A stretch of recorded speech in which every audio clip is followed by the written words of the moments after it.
Bueno, vamos a dar continuidad al siguiente presentador. Para mí es un honor tener al doctor Francisco Cuevas, que es, además de un gran amigo, un excelente y muy digno representante del Instituto Nacional de Pediatría. Él es neumólogo pediatra y maestro de muchas generaciones en el área de cirugía de tórax y neumología. De tal manera que pues este simposio se complace en tenerlo como profesor. El doctor Cuevas nos presentará algo que seguramente todos vamos a utilizar o utilizamos de manera continua en nuestra práctica de atención de todos estos tipos de pacientes, que es el empleo de esteroides inhalados. El tema que él dará es paso a paso en el manejo de esteroides inhalados en el asma. Y pues recibamos al doctor Francisco Cuevas con un aplauso y muchas gracias, Paco, por venir. Gracias, Gerardo. Gracias. Gracias al doctor Gerardo López, el cual es más que un viejo amigo, un amigo viejo. Ya nos conocemos hace mucho tiempo. Y, a ver, ahorita va. Vamos a dejar que abra. Ahí está. Es un señalador. ¿Sí? Y para avanzar es directo. Bien, decía yo que... ¿Es este o este? Ok. Pues el tema que platicando con el doctor López, con Gerardo, me invitó a presentarles en esta ocasión, tiene que ver con el uso racional de la terapia esteroidea, del cual creo que en la siguiente plática van a tocarlo nuevamente cuando se hable de esteroides, pero de esteroides de manera sistémica. Yo, a mi vez, lo que traje a presentarles a ustedes es el concepto de la terapia esteroidea, pero la terapia tópica, la terapia inhalada.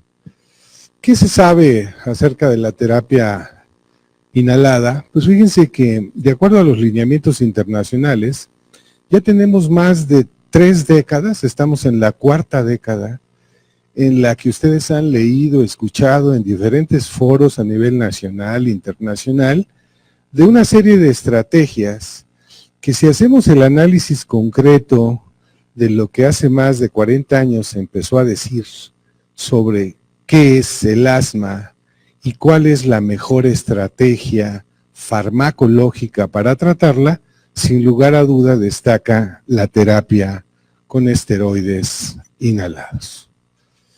Decía yo que estos lineamientos que vierten el conocimiento en guías, y tal vez vale la pena recordar con todos ustedes que estas guías no son producto de un grupo aislado de médicos que se pusieron a decir qué vamos a hacer, sino es la síntesis de todas las publicaciones que al respecto se tienen en relación con el manejo de pacientes con asma.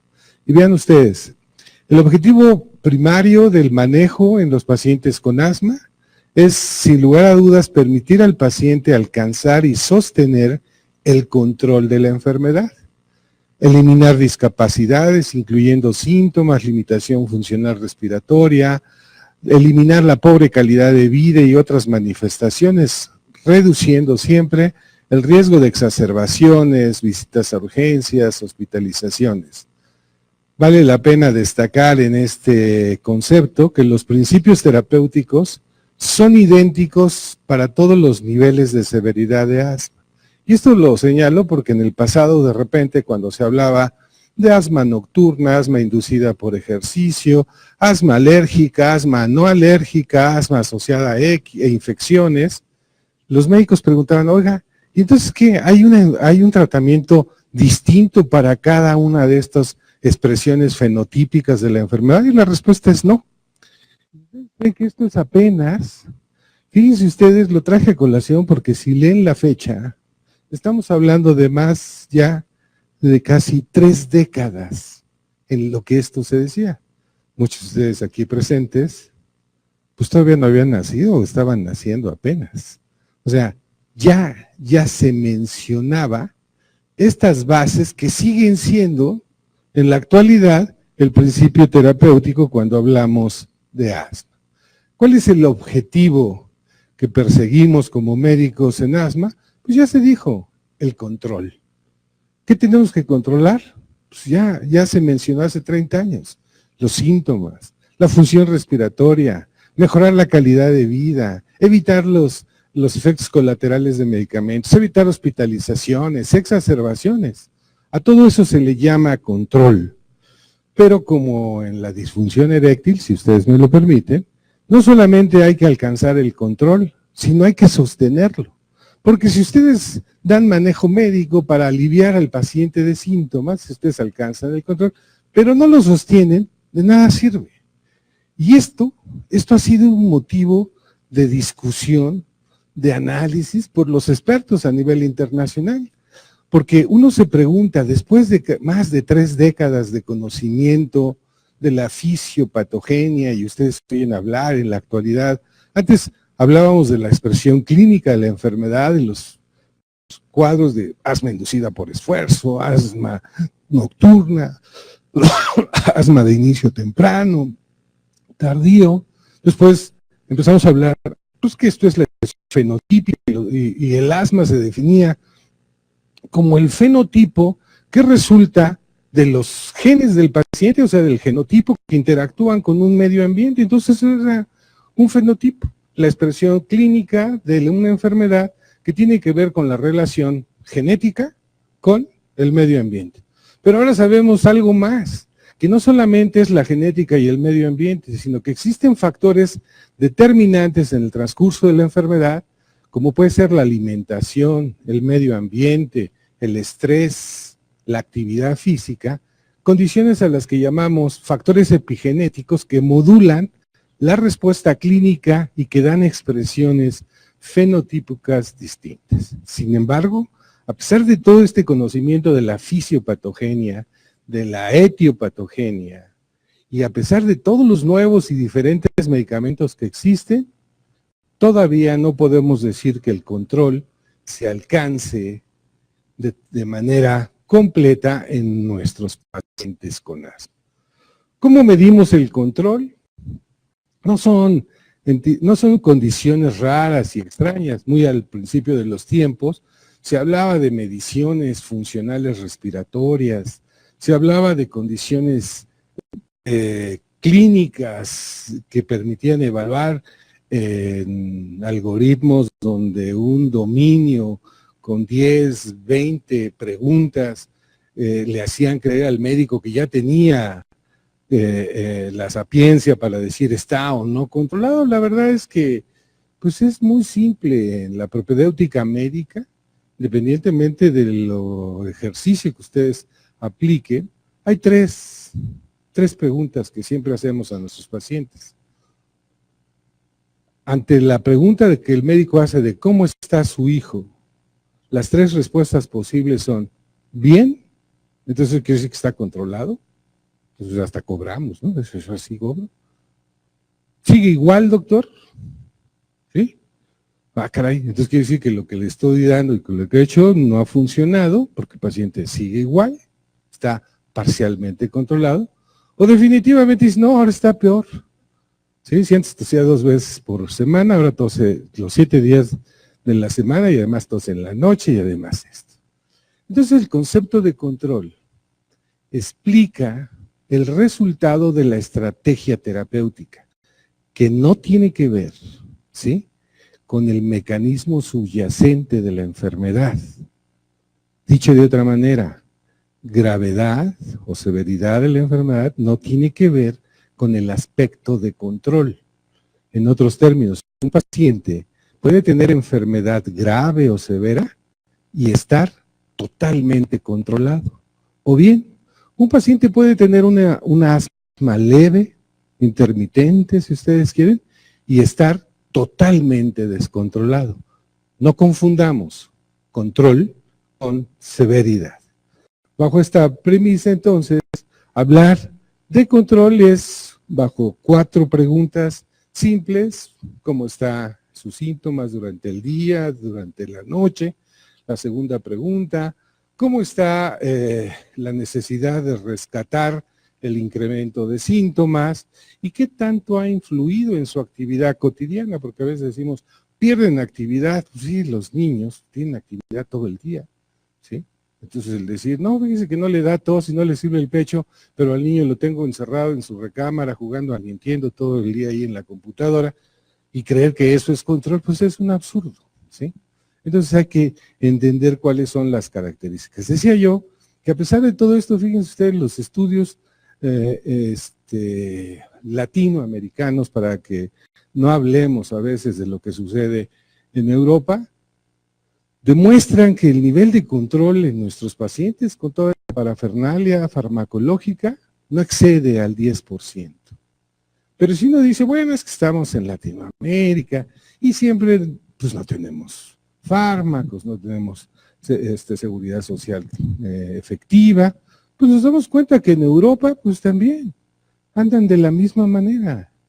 Lo máximo que alcancen a controlar estos países primermundistas que cuentan con los investigadores, con el recurso farmacológico, tampoco controlan al paciente con asma bajo estas premisas.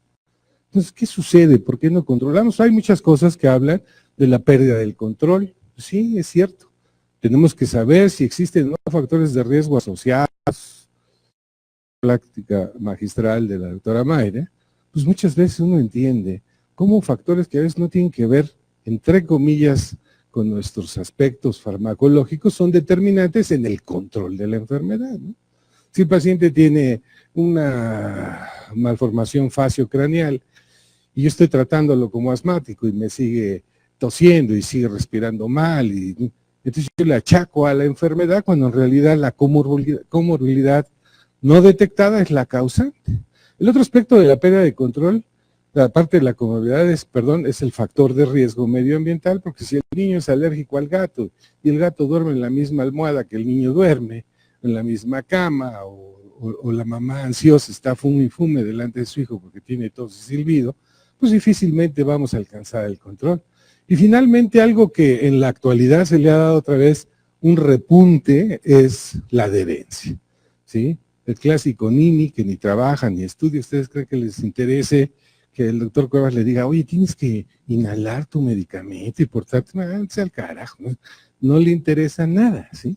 No solamente son los adolescentes, que hay muchos estudios que demuestran la pérdida de adherencia en él, sino a veces la conceptualización del tratamiento en el paciente de cualquier edad con asma.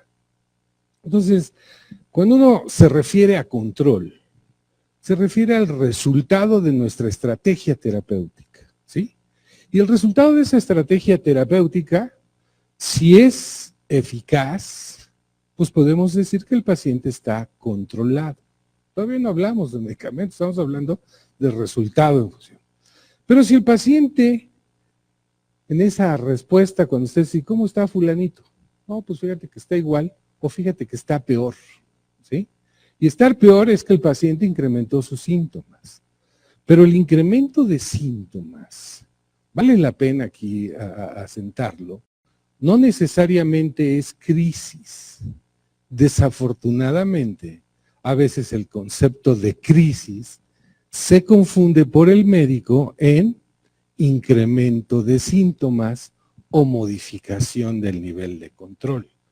Es cierto que las crisis incrementan los síntomas, pero es más cierto que la crisis tiene un factor fisiopatogénico diferente al sustrato inflamatorio que caracteriza a los síntomas. Dicho en otras palabras, los síntomas, la expresión clínica, fenotípica, por los factores epigenéticos, medioambientales, lo que ustedes quieran, se relaciona más con la respuesta o con el proceso inflamatorio que subyace en el epitelio respiratorio de todos los pacientes asmáticos, les estemos llamando controlados o parcialmente controlados. Ese sustrato inflamatorio es el que determina si va a tener 3 veces por semana síntomas diurnos, o 7 de 7 días síntomas diurnos y 2 de 7 días síntomas nocturnos. Ese es el nivel. Eso es lo que hablamos de inflamación, porque cuando el paciente entra en crisis se agrega El segundo pilar, ahorita vemos en la fisiopatogenia, el segundo pilar de la etiopatogenia en el paciente asmático, que es la broncoconstricción. Dicho de manera simplista, esto es inflamación y esto es el resultado del proceso inflamatorio que hace que venga una broncoconstricción progresiva. Y entonces aquí el médico se interesa más en dar un broncodilatador que en modular la respuesta inflamatoria. Entonces, bajo esta idea, ustedes dicen, bueno, ¿qué voy a tratar? ¿Voy a hablar de medicamentos de control o voy a hablar de medicamentos de rescate? Y así, ustedes saben que cuando se habla de medicamentos de control, se habla de antiinflamatorios. Y cuando se habla de medicamentos de rescate, se habla de broncodilatadores. Y no hay que confundirlo, porque muchas veces dicen, modificó su nivel de control, le voy a dar un broncodilatador porque está en crisis. Y es absurdo ver una receta, escuchar a una madre que dice que el doctor o la doctora me dijo que mi hijo está en crisis, que le diera el broncodilatador y que regresara una semana después para ver si ya se le quitó la crisis, ¿no? Entonces, ¿cómo está eso? La crisis es en minutos, es en horas. Y un fenómeno agudo, grave, progresivo de la crisis puede llevar a condiciones extremas, incluso la muerte en los pacientes. Bien, esta podría ser la introducción. ¿Cómo que sí? La introducción nomás porque si vamos a hablar de la terapia base, pues tendría yo que decirles si controla o no controla. ¿Qué se ha definido como asma en estos 3 décadas, un poco más de 3 décadas? Lo han escuchado yo creo ya en el transcurso de la mañana, pero en la actualidad la conceptualización de este padecimiento es que nos referimos a una enfermedad heterogénea. Todavía no conocemos a fondo la naturaleza etiopatogénica de la misma. ¿Qué sí se conoce? Se caracteriza por inflamación crónica. Eso se ha dicho desde hace ya casi 40 años. Este concepto de inflamación crónica lleva al pensamiento de que si me hablan de un problema inflamatorio, pues le tengo que dar un antiinflamatorio. Y si me están diciendo que es crónico, muy probablemente la terapia o el tratamiento debe de contrarrestar esa inflamación, no por una semana o 2, sino todo el tiempo. También nos dicen que este problema heterogéneo se caracteriza por episodios de exacerbación inflamatoria, ya les había dicho. El problema del cambio del nivel de severidad tiene que ver con la exacerbación del proceso inflamatorio. Sabemos que la inflamación no es fija, es cambiante. Se modifica de acuerdo a los ciclos circadianos, por ejemplo, en la noche, en la caída del cortisol, de las 6 de la tarde a las 3 de la mañana, expresa más un problema inflamatorio que cuando se empiezan a liberar estas hormonas, otra vez el cortisol, y ya en la mañana, a mediodía, el paciente disminuye la respuesta inflamatoria. Júrenlo que sus pacientes asmáticos no los van a llamar a las 12 del día. Los van a llamar a las 10, 11 de la noche cuando el niño está peor. Dice, ¿por qué ya hasta ahora ya me quiero dormir? Bueno, pues porque a esa hora nos demuestra la naturaleza que tan solo el cambio del ciclo circadiano determina exacerbación de los síntomas, no crisis. Siguiendo, se asocia a incremento de síntomas, la presentación de crisis y cambios en la función pulmonar que tiene que ver con un broncoespasmo reversible. Entonces, los 3 pilares que provocan el desarrollo de la farmacopea para el manejo del asma, en estas 3 décadas de estudios, se relacionan con el edema, la hipersecreción y la broncoconstricción. Tal vez le hubiéramos puesto inflamación, broncoconstricción e hipersecreción. Si analizan, cuando hablamos, ahorita vamos a hablar de medicamentos, pues ¿de qué medicamentos me habla, doctor? Para inflamación, antiinflamatorios. Ese es el primer pilar. El segundo pilar es broncoconstricción. Oiga, doctor, es que cambia el tono muscular de la vía aérea y se modifica también con los ciclos circadianos y dependiendo del nivel de severidad que tenga y la estrategia farmacológica. Entonces, han estado escuchando que no solamente es la terapia antiinflamatoria, sino que ahora la terapia de combinación asociada a un broncodilatador que module o que recupere el tono muscular es probablemente de las partes iniciales o la estrategia inicial del manejo. Y queda el tercer pilar, ¿qué dice? Y queda el tercer pilar donde la hipersecreción de las secreciones, pues muchas veces ni en cuenta se toma, ¿sí? Para el médico está más, yo le tengo que dar antiinflamatorios, broncodilatadores de larga acción o de corta acción, cada uno por su lado o mezclados, y ahora que las vías de la broncodilatación, si le doy por medicamentos que actúan en la vía adrenérgica o en la vía colinérgica o en ambas, y entonces oyen hablar de terapia combinada y ahora de terapia triple, y de que este es mejor que el otro, etcétera. Entonces uno se puede pensar, bueno, se están manejando dos de los grandes pilares, inflamación y broncoconstricción, y quedaría el tercer pilar, que es la hipersecreción, que es otro factor etiopatogénico que muchas veces no tomamos en cuenta y que puede ser el factor que diferencia entre un control del paciente o una falta de control del mismo. Esto es lo que de manera integral los lineamientos proponen como estrategia a largo plazo en la erradicación de síntomas y control de riesgos, tanto exacerbaciones o crisis, tanto limitación de la función respiratoria, porque al final de cuentas, funcionalmente el asma es una enfermedad que limita el paso del aire. Ya con ustedes que el paso del aire es función de vida, por eso son funciones vitales, es la respiración, comprometemos nuestra ventilación, que es parte integral de una función de vida, que es respirar, y que eso nos va a traer muchas consecuencias en diferentes órganos y aspectos.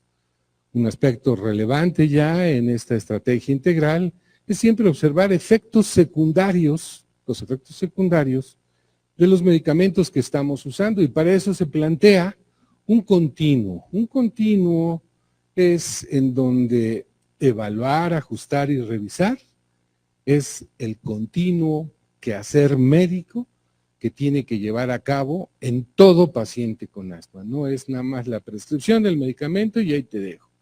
Es revisar síntomas, efectos colaterales, evaluar si el diagnóstico es el adecuado, si hay o no comorbilidades, y ajustar en función de este continuo los medicamentos.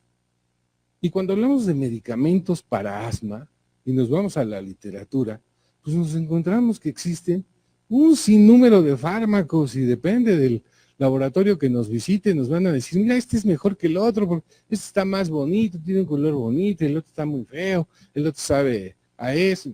Entonces uno se queda así, a ver, ¿de qué se trata en realidad? Hay una gran variedad de vías en las que actúen o no los medicamentos. ¿Qué dicen los lineamientos? Los lineamientos dicen, señor doctor, usted tiene que establecer una estrategia terapéutica escalonada basándose en el nivel de control. El hablar de pasos es el nivel de control. Y si ustedes se dan cuenta en esta estrategia, las propuestas internacionales toman como medicamento de base el uso de ¿qué? El uso de esteroides tópicos inhalados. Entonces aquí empezamos la plática porque es sobre esteroides, ¿verdad? Pero es que era así. Entonces, si hablamos de mecanismos de acción de los esteroides en la enfermedad pulmonar, pues sabemos que los esteroides pueden estar por vía oral, por vía sistémica, por vía tópica en general, inhiben las vías de conversión del ácido araquidónico, suprimen la unión de la IgE por otros receptores, inhiben la liberación de mediadores de la inflamación, mejoran la respuesta a catecolaminas. Vamos, un sinnúmero de actividades que cada una de ellas nos llevaría un rato largo en explicarlas, pero en general esto hacen los esteroides, ¿sí? Pero hay dos puntos centrales que ustedes deben de revisar cada vez que les hablen de terapia esteroidea. La farmacocinética y la farmacodinámica. Porque en función de su farmacocinética y farmacodinamia, nosotros podemos diferenciar si en realidad este producto es mejor que el otro o tiene ciertas ventajas, ¿sí? Los efectos farmacológicos sobre los receptores en sitios específicos que el representante les va a decir, este es más potente, doctor, este tiene mayor afinidad, este tiene menor biodisponibilidad, son condiciones que se relacionan con la farmacodinamia. Pero si al médico me dice, ¿cuál es la farmacodinamia del producto que está usando? Pues quién sabe, me dijeron que es muy bueno y que con eso se le quita la tos y el silbido. Y así nos vamos, ¿no? Y llega el otro, no, doctor, yo lo convenzo, este es más bonito, tiene unos colores más interesantes. Entonces, cuando hablamos de terapia esteroidea, es muy importante evaluar tanto los aspectos farmacocinéticos como farmacodinámicos para establecer las diferencias básicas en la terapia esteroidea inhalada que tienen que ver con la eficacia del antiinflamatorio, su potencia. La lipofilicidad y la afinidad por los receptores en realidad son los que determinan la biodisponibilidad. Así, de manera muy simple y sencilla, la biodisponibilidad de un fármaco es la cantidad del medicamento circulante que no está actuando en el receptor específico que sobró y que tiene que ver con los efectos colaterales. Cuando uno habla de biodisponibilidad es la cantidad del fármaco absorbido después del administrado por cualquier vía comparado con el absorbido después de administrado intravenosamente. Está muy complicado eso. Bueno, ustedes le ponen un medicamento, entonces la cantidad actúa en los receptores donde ustedes quieren que actúe y lo que se absorbe, lo que no está actuando, va a andar circulando y ese es el que tiene que ver con los efectos colaterales. Es fácil entender que lo que queremos es un fármaco que tenga menor biodisponibilidad, porque al tener menor biodisponibilidad va a haber menos efectos colaterales, porque de los esteroides siempre ha sido así el chico malo de los fármacos. No le des esteroides. Imagínate, se queda chaparrito, barrigón, peludo, con ideas de complot y hasta a lo mejor ya saben quién va a tocar, en fin. Entonces, como que queda uno, los esteroides hay que cuidarlos mucho, pues hay que cuidar mucho esa biodisponibilidad. A menor biodisponibilidad, recuerden ustedes, menor efecto colateral o sistémico. Con esta idea, entonces, es buscar la eficacia, ¿sí?, del fármaco a través de su potencia, pero no solamente en una relación directa a eficacia y potencia, sino a menor biodisponibilidad. Y cuando vemos la trayectoria en el desarrollo de los esteroides, sabemos que desde la aparición de la beclometasona en la década de los 60, la beclometasona es el abuelito de todos los esteroides, es el más viejito de todos, me refiero, es el primer esteroide que aparece, esteroide tópico. La industria o los investigadores lo que han hecho es tratar de mantener la mayor eficacia de los fármacos con la menor biodisponibilidad. Y para esto, fíjense ustedes que surge una nueva estrategia. En un inicio, los propelentes de los esteroides inhalados eran a base de clorofluorocarbonatos, con la idea de que la producción de poliuretanos y clorofluorocarbonados destruye la capa de ozono y lesiona al ser humano. Se buscaron otro tipo de propelentes como los hidrofluoroalcanos para evitarle el daño a la capa de ozono, etc. Bueno, esto permitió entonces que al usar hidrofluoroalcanos en lugar de clorofluorocarbonados, se observara que la fragmentación del aerosol permitía una masa media dinámica específica, que permitía que el tamaño fuese menor. Entonces, se empezó a hablar de partículas ultrafinas. Y entonces ahora todo el mundo les cae encima con que este es mejor porque ahora es una partícula pequeña. Entonces, las partículas pequeñas o ultrafinas permiten un mayor depósito, ¿sí? Mayor depósito donde queremos a nivel pulmonar con menor cantidad del fármaco. Y si el fármaco tiene una baja biodisponibilidad, pues menos efectos colaterales siempre y cuando se mantenga su eficacia. Entonces, pues sí, ahora la nueva paradoja, cuando hablamos de partículas pequeñas y de biodisponibilidad y eficacia, pues es que parece que el tamaño sí importa, ¿no? Entonces antes no nos daba igual que fuera una cosa que otra, pero la verdad es que no. Entonces, si ustedes recuerdan el movimiento del particulado en la vía aérea, alguien pensaba, pues no, es ponla, que abra la boca, que respire y que coordine la inhalación. La verdad es que hay que recordar muchos aspectos anatómico, dinámicos de la ventilación. Si ustedes recuerdan, el árbol tráqueo-bronquial se divide de manera dicotómica, simétrica, en 23 generaciones, las primeras 16 generaciones. Es el área de conducción del volumen que respiramos, y a partir de la generación número 17 hasta la 23 es el área de intercambio. ¿Y eso qué tiene que ver? Bueno, tiene que ver que las partículas, ¿se acuerdan? Que andan buscando partículas cada vez más pequeñitas, van a alcanzar diversos sitios del árbol tráqueo-bronquial dependiendo del tamaño de la partícula y dependiendo del flujo con el que se inhala. Entonces también es cierto, no nada más es chúpale, sino que hay que ver cómo se inhala, cuál es la velocidad con la que se inhala, cuál es el volumen, porque hay partículas que pueden impactarse, que pueden sedimentarse, o que pueden, como el movimiento browniano, entrar y salir. Entonces, las demasiado pequeñas, así como las respira, salen. Entonces, de ahí que uno ande buscando un particulado entre 2 y 5 micras que alcanza lo que llamamos vía aérea pequeña o periférica, que es en realidad el objetivo de nuestra terapia inhalada cuando señalamos esteroides. Recuerden que los dispositivos para inhalar cambian porque la dosis que ustedes administran, un porcentaje se inhala, pero otro se pierde. Y del porcentaje que se inhala, más hacia la vía aérea periférica, un porcentaje se deposita y otro se absorbe. Esto es efecto colateral, esto es eficacia del medicamento. Y saben que no todo lo que administran va a llegar, pero de lo que se deposita, más aún tratamos de buscar esas vías de entre 2 y 5 que abarcan prácticamente parte de la vía aérea central y la vía aérea periférica, pues un porcentaje queda en la vía aérea central y otro va a la vía aérea periférica. ¿Qué quiero decir con esto?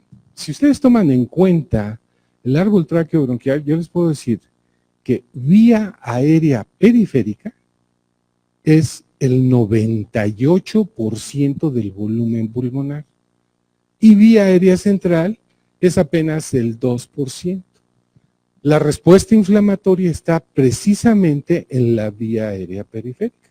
Entonces son todas estas condiciones las que nos permiten pues, buscar estrategias farmacológicas que alcancen la vía aérea periférica, no que lleguen hasta el alveolus, no da particulado de 1 a 2 micras, doctor, es más bueno, hombre, es así como entra, sale. Entonces no es nada más que sea pequeñito, ¿sí? Sino que sepa actuar. Es otra variante en la concepción del tamaño. No importa el tamaño, importa que llegue y que haga su función. Bueno, dispositivos para inhalación, pues hay de dosis medida, de polvo seco, o de neblina suave, de neblina dirigida. No vamos a hablar de esto, pero lo que sí me interesa mucho recordar con ustedes es que la dosificación no es pondoestatural, sino tiene que ver con dosis bajas, medias y altas. Estas dosis bajas, medias y altas tienen que ver con efectos colaterales. Se ha dicho que con dosis bajas no existen efectos adversos de la terapia tópica. Las dosis medias y las dosis altas sí tienen que ver con efectos colaterales, no solamente tópicos, sino con efectos sistémicos. Ustedes saben que de los pocos estudios a nivel internacional que han seguido pacientes a 15, 30 y ya casi 40 años, como el estudio CAM, el estudio STAR, han demostrado que efectivamente la terapia esteroidea a largo plazo disminuye la velocidad de crecimiento y desarrollo de los niños, pero que la talla final del adulto no se modifica o si cambia, cambia aproximadamente entre 1 y 1.2 centímetros del el predicho para este paciente. Pero vale la pena recordar que un paciente no controlado es un paciente hipóxico crónicamente y la hipoxemia intermitente o crónica es la principal causa de los chiquitos, de la falla, del incremento en desarrollo pondoestatural. Vean a cualquier cardiópata con problema cianótico. Entonces, en conclusión, hay que ir a evaluar dosis por grupo medio, bajo, medio, alto. La estrategia dice, señor doctor, usted utilice la cantidad necesaria del esteroide para alcanzar el control, y una vez que lo alcance, sosténgalo. ¿Y cómo se sostiene? No se sostiene con una dosis siempre elevada, sino que uno busca la dosis más baja que sea efectiva para mantener el control. Entonces la estrategia es ir cambiando. Entonces, ¿por qué los esteroides son tan odiados y tan temidos y son de la mafia del poder? Pues son como estos dos animalitos.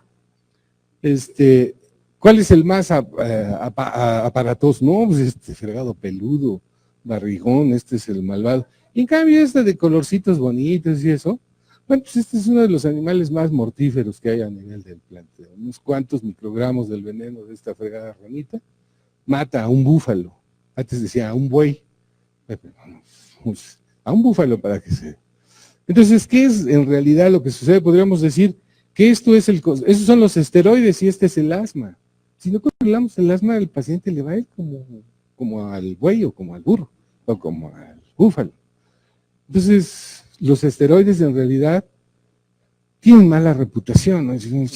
Esto le pasaba a una prima mía, igual que era muy buena, pero tenía mala reputación la pobrecita. Entonces, regresemos al esquema terapéutico convencional que dicen los lineamientos y que han llevado al manejo.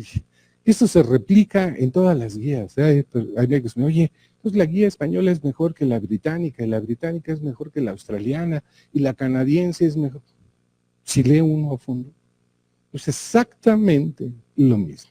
Son réplicas de réplicas porque se basan en el conocimiento vertido en la literatura, validada, ¿sí?, por estudios aleatorizados, dobles ciegos de gente que a nivel internacional se dedica a esta investigación. Ya dijimos sistemas escalonados, donde la terapéutica a base de esteroides, esta es la guía mexicana en la que participamos varias asociaciones médicas, no solamente de la Sociedad de Alergia Pediátrica de adultos, de neumología pediátrica de adultos, sino la de pediatría, la de medicina general, una serie de agrupaciones y asociaciones que después de revisar nos traían, ¿te acuerdas? Y que esto, y a cada rato nos mandaban que revise esto y que revise. No. Después de eso se concluyó una guía mexicana que es tropicalizada y que tiene los mismos fundamentos que las internacionales. No me voy a detener mucho en estos aspectos porque el concepto que quiero traerles a colación es que en función de este sistema escalonado donde sigue siendo la terapia esteroidea la base del tratamiento, uno sabe que cuando clasificamos a pacientes con asma leve, el manejo incluye el tratamiento en el paso 1, en el paso 2. ¿Qué dicen en general cuando decimos está en el paso 1 o 2? Pues dice, señor doctor, usted le puede dar medicamentos solo de alivio. Y así le decimos al paciente. Dale un medicamento de rescate, ¿se acuerdan? El medicamento de rescate es un broncodilatador de corta acción. Entonces uno le autoriza al paciente que no use esteroide y que use medicamento de rescate. O bien, podemos decir que para un control de baja intensidad, le agregamos dosis baja de esteroides. Estamos entre el 1 y el 2. ¿Qué sucede en el asma moderada? De acuerdo a los criterios clínicos que ya vimos. No, inicie, señor doctor, con una combinación. Con una combinación de un esteroide inhalado más un broncodilatador de larga acción. Es la terapia combinada. Entonces, aceptada universalmente.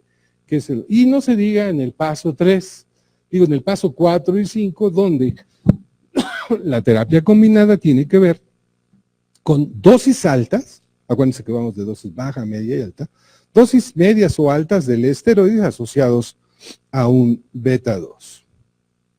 Pero, ¿cuál es la paradoja de esto que hemos usado durante 40 años? Y de lo cual van ustedes a leer y a oír en los siguientes meses. Bueno, la paradoja ahora, bajo esta premisa que todos conocen de tratamiento escalonado, es que en el paso 1, los médicos proponemos al paciente que use medicamentos de corta acción, broncodilatadores de corta acción, recomendados para administración solos, a pesar de que sabemos que el asma es una enfermedad inflamatoria. Esta es la paradoja. ¿Se acuerdan que les decía la falta de control a nivel internacional y a nivel nacional, y a nivel nacional lo tenemos bajito? Pues parece ser que una de las principales razones somos nosotros, al decirle al paciente, no se preocupe, si se siente bien, quite el esteroide, porque ya ve que lo deja chaparrito, barrigón, y se cumple, ¿no? No, puro salbutamol, vamos a decir, lo que es el broncodilatador de corta acción más usado. Entonces, somos nosotros quienes autorizamos al paciente. Por otro lado, hemos ofrecido autonomía a los pacientes, gracias. Siempre, como decimos, ¿verdad? Gerardo y yo, mi maestro en paz descansa, el tutor personal, decía, detrás de cualquier hombre, siempre hay una gran mujer que le dice, tienes que hacer esto, pero si no va a estar tos y tos. Ahora sí. Bueno, entonces decía yo que el otro aspecto de la paradoja es que las guías y nosotros mismos le damos autonomía al paciente para que él decida cuándo quitarse el esteroide o cuándo usar el beta-2 de rescate. ¿Se acuerdan lo que era terapia de control y terapia de rescate o de alivio? Bueno, pues nosotros estamos diciéndole al paciente, tú decide. ¿Cómo que tú decide? Se supone que el paciente no es médico, que no sabe de estos lineamientos. Finalmente, aconsejamos cambiar los beta-2, o sea, el rescatador, que está usando por razón necesaria, por una dosis fija de esteroides, que es el tratamiento de la enfermedad subyacente, pero que los pacientes no perciben beneficio. Esto lo hemos dicho en otras conferencias. Al paciente no le interesa qué dicen los lineamientos y las 20 guías que existen. Le interesa el tratamiento de alivio. Ustedes recuerden, la propedéutica médica nos dice, señor doctor, usted va a manejar a sus pacientes en dos grandes líneas, aliviando síntomas o curando enfermedades. Tiene dolor, pues tomamos un analgésico. Tiene fiebre, pues tomamos un antipirético. Pero eso no significa curar. Ni siquiera significa establecer una terapia en función de la etiopatogenia. Significa dar manejo de alivio, ¿no? Le falta oxígeno, ponle oxígeno. Le falta agua, échale agua. Tiene fiebre, quítale la fiebre. Está convulsionando, dale un anticonvulsivo. Pues sí, y nos salimos así ufanos, ya está, hombre. Eso no es el manejo. Y en asma, nosotros hemos propiciado ese manejo. Pero además el paciente, pues el paciente no es médico, va a decir, oye, pues tú me estás diciendo que cuando me sienta mal, me ponga el rescatador. Y yo me pongo el rescatador y me siento bien. Y luego me dices que no lo use, que use ahora un esteroide. Y yo con el fregado esteroide, es, ¿cómo sea quién? Lupita D'Alessio. No siento nada, estoy contigo, no siento nada. Pero, entonces, esta es la paradoja que actualmente se está planteando. Entonces déjenme explicarles por qué una paradoja de este tipo ahora es la que se está señalando como una estrategia. Esta es la guía convencional del manejo del asma, en donde pues, el paciente debe recibir educación y control medioambiental. Siempre hemos dicho que hay que darles rescatadores por razón necesaria, esto es común. ¿Y qué hacemos? Bueno, la terapia de base es la terapia esteroidea, pero fíjense dónde la ponemos, en el paso 2, entre el 1 y el 2, ¿sí? Esteroides a dosis bajas, o pues no lo alcanzamos el control, está en un paso superior, pues esteroides dosis media o esteroides dosis baja, asociada con un broncodilatador de larga acción, porque para colmo, a los pacientes les decimos, el esteroide, digo, el broncodilatador, de larga acción, si se usa solo, es muy malo. Es muy malo y se lo va a llevar pifas. Si quiere usar un broncodilatador, tiene que usar un broncodilatador de corta acción. Ese no es tan malo. O sea, nosotros ubicamos a la terapia broncodilatadora, los LABA, los de larga acción, malos cuando se utilizan solos. Y solamente se pueden utilizar en combinación. Entonces, la estrategia de meter un broncodilatador en combinación es para ahorrar la cantidad de esteroides que necesitamos de dosis baja o media a dosis alta, que se tiene que ver pues con las otras niveles de severidad. Entonces, ¿dónde está la paradoja? Oye, pues la paradoja está en estos primeros pasos y puede ser esa la causa de la falta de control, en donde el descontrol, algunos autores proponen que en lugar de decirle al paciente, usa el broncodilatador de corta acción de rescate, usa un esteroide inhalado, ¿sí? Más un beta 2 de corta acción a largo plazo.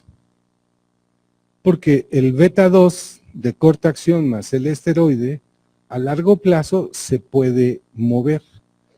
Y cuando nosotros creemos que esto era algo nuevo, esto ya se hizo hace 20 años. Gerardo, ¿sí se acuerda? No, porque hace 20 y tantos años nos presentaban productos donde venía la beclometasona asociada con salbutamol, inhalados, estoy hablando, y eran muy buenos. Y veíamos que los pacientes rápidamente mejoraban, y luego que los quita. No, sí, es en serio, los quitaron del mercado, los sacaron. Y entonces, gente a nivel internacional, como Fernando Martínez, me acuerdo que retomó en la década de este nuevo milenio otra vez la idea, oye, ¿y por qué no, en lugar de darles broncodilatadores de corta acción, les damos esteroide y les damos asociados con un broncodilatador de corta acción en dosis baja y les pedimos que suban o bajen dependiendo de ese nivel? Esas son las paradojas actuales. ¿Qué hay de la terapia combinada en nuestro medio? Pues ustedes saben que estas son las fórmulas que tenemos al alcance en nuestro medio, donde budesonida formoterol y fluticasona salmeterol tal vez sean las únicas autorizadas actualmente por FDA y por COFEPRIS para ser administradas en pacientes menores de 6 años. Este es el desarrollo de la terapéutica en asma. Ya habíamos dicho que cuando se conceptualizaba la enfermedad con un problema broncoespástico, el uso de broncodilatadores de generación alfa eran los prioritarios, principios del siglo pasado. Aparece el primer esteroide tópico en la década de los 60, los sistémicos habían aparecido 20 años antes, y esta es la secuencia de eventos que ustedes van a ir escuchando en la actualidad.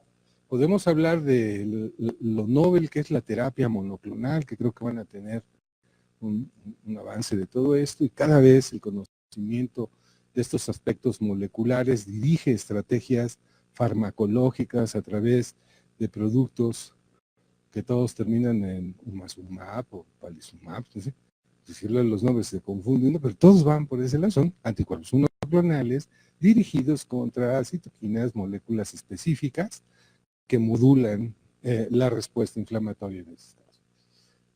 Bueno, ¿a dónde vamos a llegar? Pues no sabemos en realidad a dónde llegue esto, pero el futuro se puede predecir con los grandes avances que hay en la nanotecnología. Ahora se dice que podemos a través de la nanotecnología introducir, ¿sí?, robots del organismo que estén liberando este tipo de moléculas, de anticuerpos o fármacos, ¿sí? Entonces han oído hablar de que la nanotecnología es capaz, o es factible, porque ya se está haciendo en animales de experimentación, pero en los siguientes 1000 o 2000 años, bueno, no, o sea, menos, ¿no? 100 o 200. Hay un libro que está muy padre que les recomiendo, que se llama De animales, de animales a dioses, de Yuval Noah.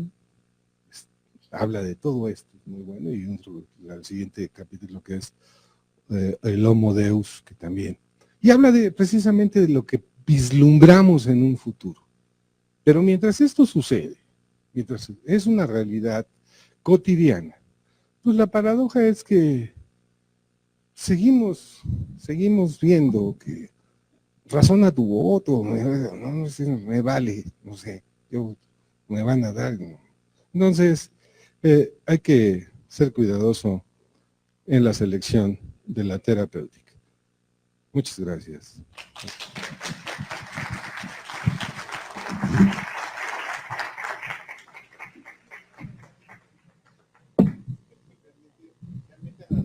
La excelentísima presentación del doctor Francisco Cuevas. Estamos a punto de entrar a receso. ¿Quieren abordar al doctor Cuevas personalmente si tienen un poquito de tiempo? Y damos tiempo para que también descanse un poquito. Quiero anunciar, estamos transmitiendo en vivo en Facebook. Ahorita está en una página de asistencia pediátrica integral y a las 12:30 nos vamos a cambiar de página a la de acústica radio para que nuestros cibernautas que están conectados puedan posteriormente dirigirse. Ahorita les mandamos la dirección. Pues muchas gracias, muchísimas gracias, Paco. Gracias, vamos al receso.